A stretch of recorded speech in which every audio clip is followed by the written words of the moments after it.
जब सुने के होई भोजपुरी गाना बस बजे के चाही गाना।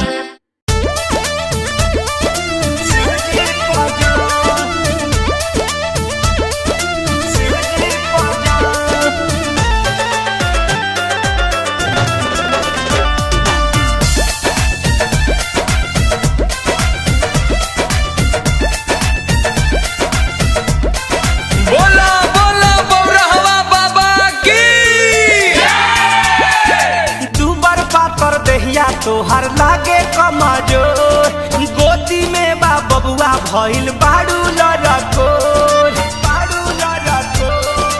ए भौजी सुना दुबर पातर देहिया तोहर लागे कमजोर गोदी में बा बबुआ भइल बाड़ू लड़कोर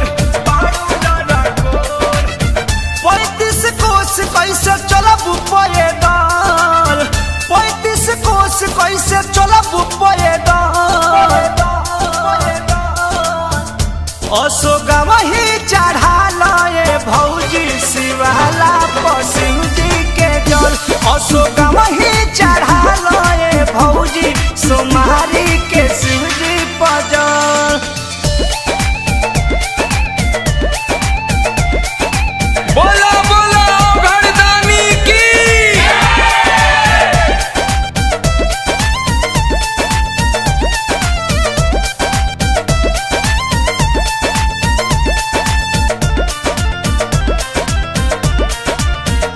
कान्हे लेके कांवर बड़ा कठिन डगर कैसे चढ़बू पहाड़ इहे लागत डर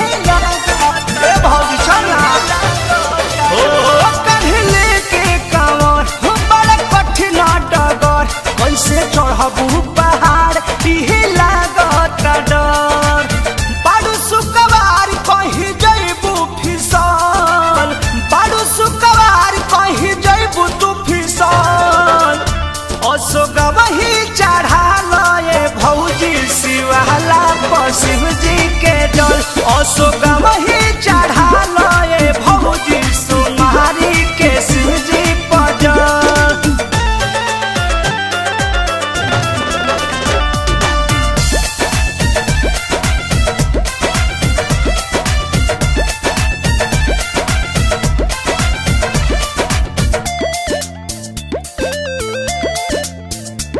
जोड़ई हवे से हाथ सुनली है भोलेनाथ मन शंकरिया पू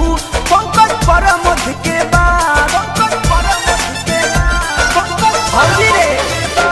जोड़ई हवे से हाथ सुनली है भोलेनाथ मन शंकर सोनू पंकज परमध के बात सब धाम के हा बरोबर मिली फल सब धाम के हा बरोबर मिली फल अशोका वही चढ़ा लए भौजी शिवाला शिव जी के जल अशोका वही चढ़ा लए भौजी शिवाला शिव जी के जल। दुबर पातर देहिया तोहर लागे कमजोर गोदी में बा बबुआ भइल बाड़ू लड़कोर